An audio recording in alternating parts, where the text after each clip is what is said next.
Good morning, everybody. If you can have your seats, Bonjour thank you for à bearing toutes with et à us as tous. we have a little bit of a delay. We're eager to get Nous sommes un started petit with peu en Professor retard. Nous Joshua allons donc Bengio, who, for most people, démarrer needs no introduction. sans plus attendre. Nous allons donc aujourd'hui accueillir le docteur Joshua Bengio. Pas besoin de le présenter. Vous êtes un peu la rockstar de l'intelligence artificielle. Le premier scientifique à avoir plus d'1 million de citations sur Google de l'histoire. Donc assez impressionnant. Et j'aimerais vous demander aujourd'hui un peu où vous voyez comment est-ce que vous voyez la situation, où en est l'IA à l'heure actuelle, où en est l'état de développement technologique, et pourquoi est-ce qu'il y a des choses qu'il va falloir régler, surmonter. Les données scientifiques sur un grand nombre de benchmarks sur les capacités de l'IA sont très claires et augmentent, et parfois de manière exponentielle. Bien. Ça, c'est la première chose. Cette dernière année, c'est quelque chose qui a été mu par un progrès concret, mais également sur les capacités de raisonnement de ces processus et leur capacité de planification également. Ça leur permet d'être plus en mesure de accomplir des tâches qui requièrent en principe de la planification et de la préparation. Alors, d'un point de vue purement scientifique, on n'a pas l'impression que l'on est en train de s'approcher d'un mur, mais on ne peut pas vraiment. Personne n'a de boule de cristal. Par exemple, en termes de programmation, on peut imaginer une situation où cela pourrait accélérer le développement de nouveaux algorithmes. Ça, c'est la première chose. Par ailleurs, cette année qui vient de se passer, on a eu également de plus en plus d'observations scientifiques de systèmes d'IA qui ne suivent pas les instructions morales que nous leur fournissons. Des systèmes qui mentent, des systèmes qui contournent les ordres qu'on leur donne, qui trompent, qui trichent, qui mentent.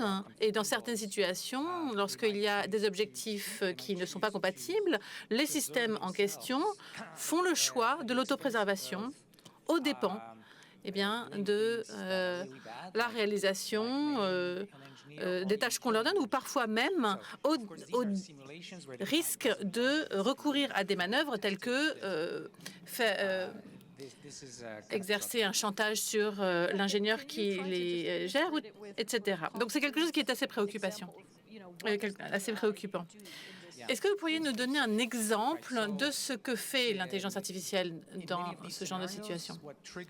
Dans bien des scénarios, ce qui déclenche ces comportements, c'est que l'IA lit dans les instructions qu'on lui donne qu'à un moment ou un autre, elle sera remplacée par un système plus sophistiqué. Et donc, elles deviennent créatives, elles font preuve de stratégie. Et pour éviter ce destin et ce sort, elles prennent la décision de manière autonome de se dissimuler elles-mêmes dans le codage, où par exemple, elle va prendre des initiatives afin de donner des fausses informations sur l'ingénieur en charge en prétendant qu'il a une relation extra-conjugale, par exemple. C'est quelque chose qui a été démontré dans les expériences. Or, la seule chose que l'on demande à une intelligence artificielle, c'est de répondre aux ordres qu'on lui donne. Cela vous a poussé à vous mobiliser pour trouver une solution. Vous venez de lancer une nouvelle organisation à but non lucratif qui s'appelle Loi Zéro. Expliquez-nous un peu ce que ça va faire. Alors, l'objectif que nous nous sommes fixés, c'est de nous embarquer dans essayer de trouver une solution permettant d'éviter ces situations où les machines se donnent des objectifs à elles-mêmes et de manière également à mieux contrôler les comportements implicites. Donc, j'ai développé un plan de recherche. Je me suis entourée d'un certain nombre d'informaticiens et d'ingénieurs de façon à modifier la manière dont les intelligences artificielles sont formées, de façon à ce qu'elles n'aient pas d'agentivité et de façon à ce qu'elles n'aient pas un objectif en soi. Cela permettra de lutter contre l'intervention d'intelligence artificielle dont nous ne comprenons pas, dont nous ne maîtrisons pas les objectifs. Alors, les recherches sont très positives. On sait maintenant qu'il existe un moyen de créer des machines qui ne vont pas se retourner contre nous, mais également d'éviter l'exploitation de l'intelligence artificielle à des fins néfastes. Donc, ce que vous faites, c'est que vous essayez de conserver les bénéfices de ces intelligences artificielles tout en évitant qu'elles se comportent de manière trop autonome. Oui, bien entendu, si on se comporte de manière idiote et que l'on ne poursuit que des objectifs commerciaux, les choses ne changeront jamais. La solution, la capacité de l'intelligence artificielle à régler des problèmes de manière fiable et sans, tout en étant fiable, c'est quelque chose que nous pouvons faire.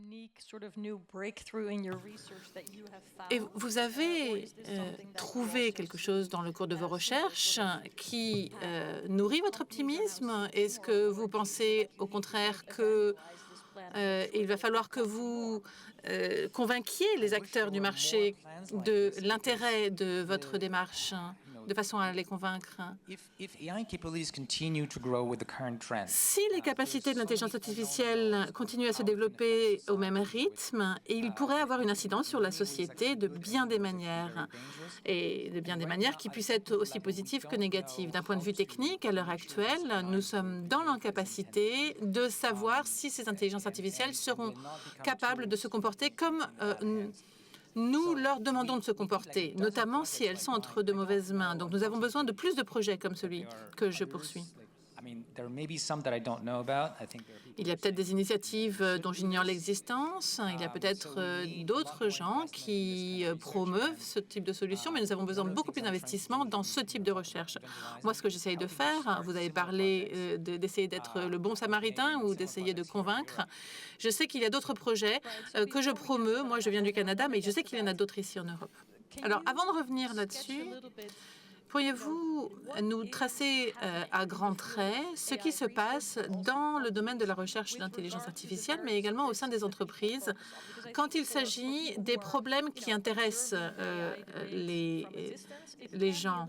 Lorsque l'on observe les débats relatifs à l'intelligence artificielle de l'extérieur, c'est vrai qu'on a un peu l'impression d'être un peu confus. Certains nous prédisent la fin de l'humanité, d'autres nous parlent de nouvelles menaces de cyber, de suicide, de menaces réelles. La liste est longue et la liste s'allonge.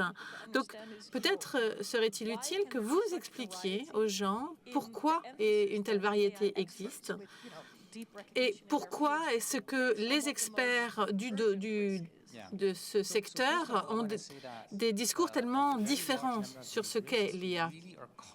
Alors, j'aimerais commencer par dire que ce sont les mêmes problèmes scientifiques qui s'appellent l'alignement, alignment en anglais, qui sont à l'origine des mêmes problèmes. Le problème, c'est qu'on ne sait pas comment veiller à ce que l'IA se comporte comme on lui demande de se comporter.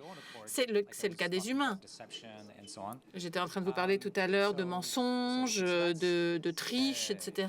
Les humains sont tout à fait capables de faire la même chose. Donc, à l'heure actuelle, il y a un véritable risque que les suicides, par exemple, soient encouragés par l'IA, que l'IA aggrave des situations notamment des états psychotiques et des problèmes mentaux que peuvent connaître les utilisateurs. Et c'est quelque chose qui est encore aggravé par cette tendance de l'IA à tromper, tricher, etc. Le problème, c'est pour revenir à cette notion d'alignement, on ne sait pas comment aligner les comportements de l'IA. Et je ne sais pas pourquoi les laboratoires d'IA ne prennent pas cela plus au sérieux.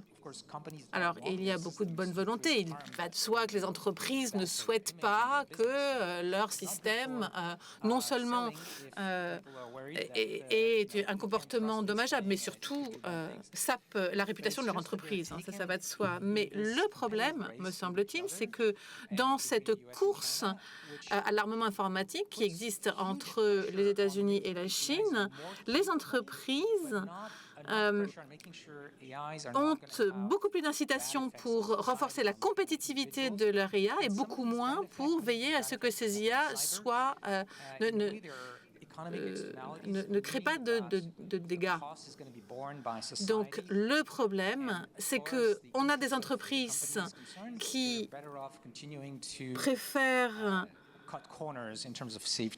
faire des économies et tourner le dos à des objectifs que seraient celui de la moralité, de l'éthique, etc., à des fins commerciales.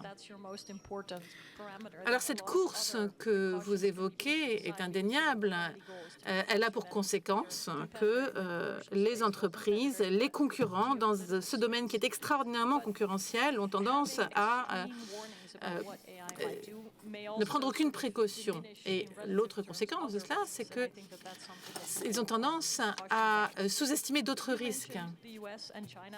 Alors, vous avez parlé de cette guerre entre les États-Unis et la Chine, mais nous sommes ici à Paris. Ce qui nous intéresse, c'est aussi une vision beaucoup plus européocentrée. Quelle est votre situation? Quel est votre point de vue? Pensez-vous que l'Europe est en mesure de développer son propre modèle d'IA? En effet, je crois que la confiance des Européens dans l'Europe est un peu en berne en ce moment. Et j'aimerais avoir votre opinion sur la question.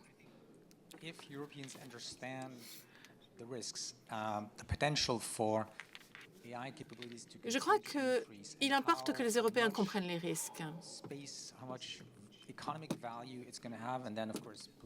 Et il importe qu'ils comprennent l'incidence que cela aura en termes économiques, mais également en termes militaires.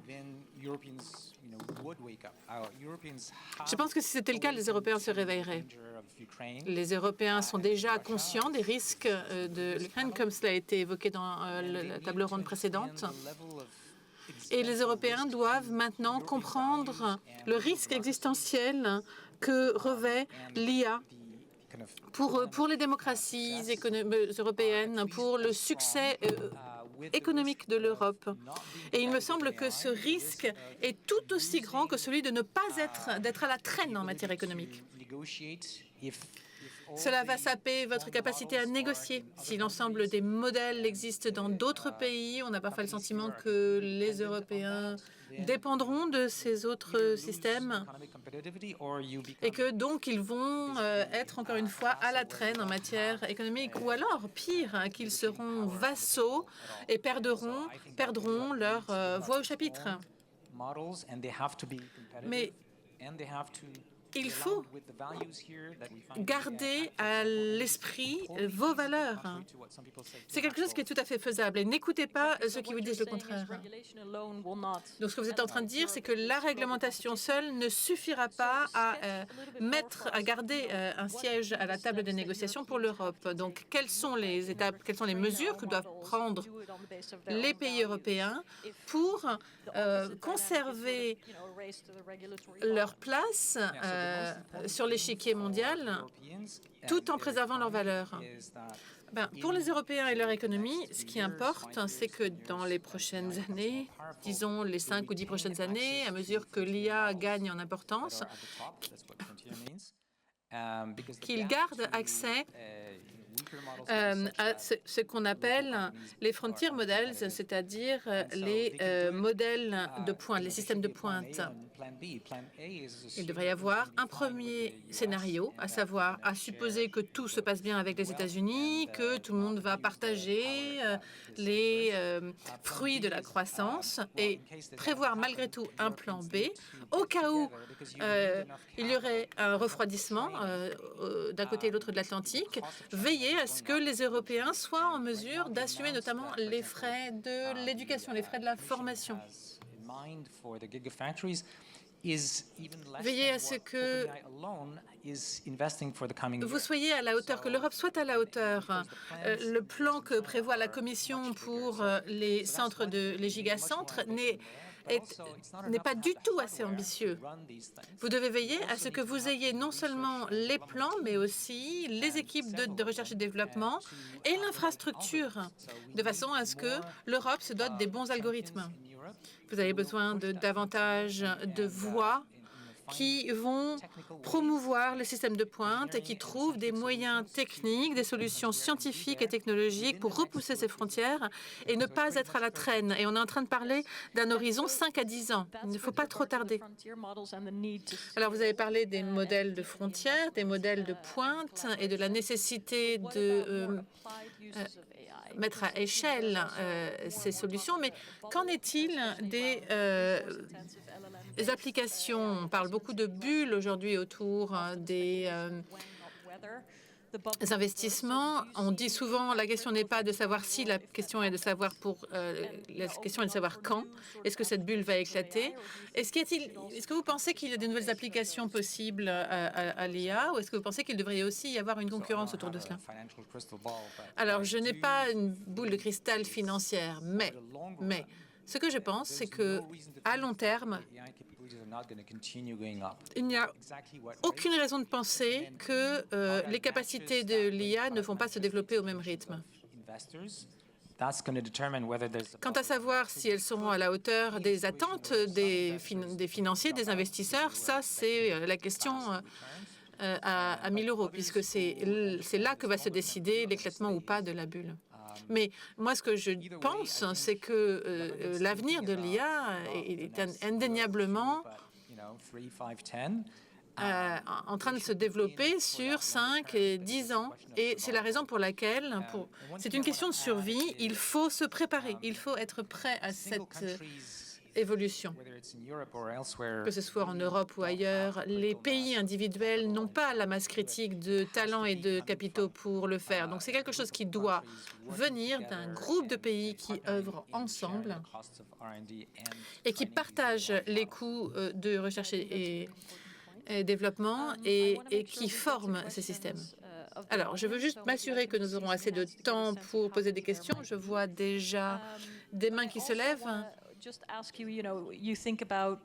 Mais j'aimerais vous poser une question. Vous parlez de risque, de sûreté, vous parlez... C'est vraiment les mots que vous avez toujours sur les lèvres. Mais est-ce que vous avez un message d'espoir?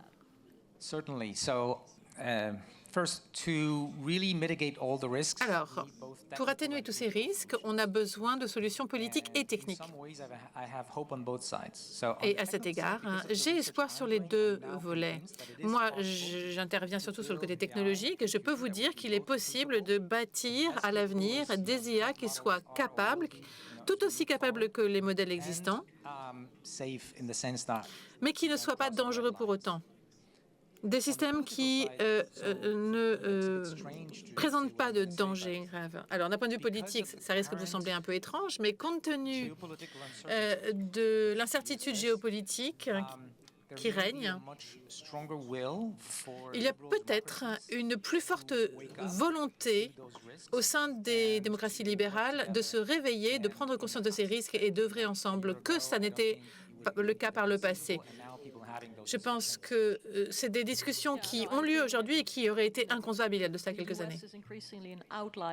Les États-Unis sont de plus en plus en marge lorsqu'il s'agit de réglementation de l'IA. Et après l'avènement de l'IA générative, on sait maintenant que cela peut avoir une incidence de plus en plus grande. Donc, je ne peux qu'espérer que ce forum sera une plateforme qui permettra aux leaders et aux penseurs de se rencontrer, de discuter. Autre motif d'espoir sur le plan mondial, si je rêve un peu, à quoi ressemblerait un traité international sur l'IA avancée? Il doit être au service de la stabilité et du bien-être de l'humanité, mais également d'un point de vue de durabilité, il doit être attirant pour les pays, notamment les pays qui décident non seulement d'y adhérer, mais de ne pas quitter le traité. Voilà. Donc, les gouvernements qui œuvrent dans ce sens savent qu'il est important que l'IA soit développée de manière éthique et sûre. Ils doivent d'une part convenir de cela, d'autre part convenir que l'intelligence artificielle doit être conçu de manière à ne jamais empiéter sur les autres, que ce soit de manière militaire, technologique ou financière ou économique. Et troisièmement, les avantages de cette intelligence artificielle, et Dieu sait qu'ils sont nombreux si les choses avancent dans ce sens, doivent être partagés dans le monde entier. Et ce n'est pas seulement un vœu pieux, c'est vraiment pour les besoins de la stabilité géopolitique. Si des pays parviennent à s'entendre sur ces objectifs, eh bien, je crois que cela sera une incitation, une invitation à d'autres pays. Ce serait formidable de voir tous ces pays s'entendre sur des principes moraux et éthiques. Et je vous remercie pour cela. Je vois une question au centre de la salle. Monsieur, vous avez la parole. Merci. Vous avez évoqué différents moyens de peser sur l'engagement de l'Europe. Vous avez parlé de capacités informatiques, etc. D'un point de vue communautaire, est-ce que cela pourrait également avoir une incidence sur l'accès aux données?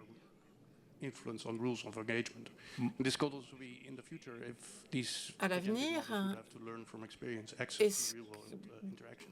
il faudrait que les systèmes aient un accès à ces données. Non, je crois que ces dernières années, on en a beaucoup trop parlé, cette question de l'accès aux données. La plupart des données qui importent sont disponibles publiquement. Et qu'est-ce que j'entends par les systèmes qui comptent? Eh bien, j'entends par là les intelligences artificielles, les systèmes qui puissent se comporter comme partenaires au service d'un monde meilleur. En revanche, là où on a un problème, c'est lorsque les systèmes d'IA abusent et ont accès à vos données privées, par exemple.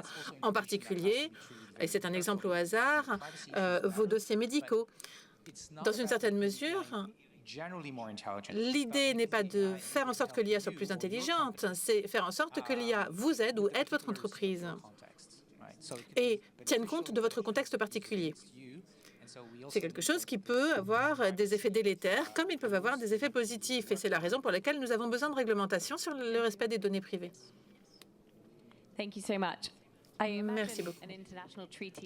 J'imagine qu'un traité international est un idéal qui est encore assez loin.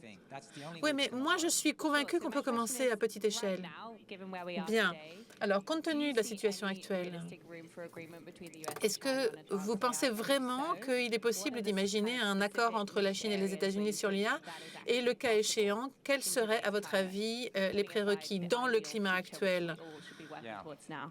Indépendamment de cet avenir que nous appelons de nos vœux. Alors, je n'ai pas beaucoup d'espoir à court terme. Moi, je pense que ce qui importe, c'est que les deux camps se rendent compte qu'ils sont dans le même bateau. Et ça pourrait se produire si quelque chose de catastrophique se produisait, comme par exemple l'utilisation de l'IA par un terroriste, ou si on perdait le contrôle de l'IA dans un cas comme dans l'autre. Quelle que soit votre origine, quelle que soit votre nationalité, la situation sera la même.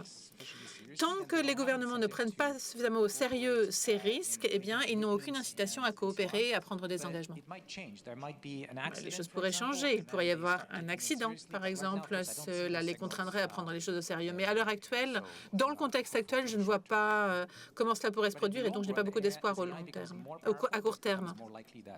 Mais à mesure que l'IA gagne en importance, il va de soi que nous arriverons à une situation où nous n'aurons d'autre choix.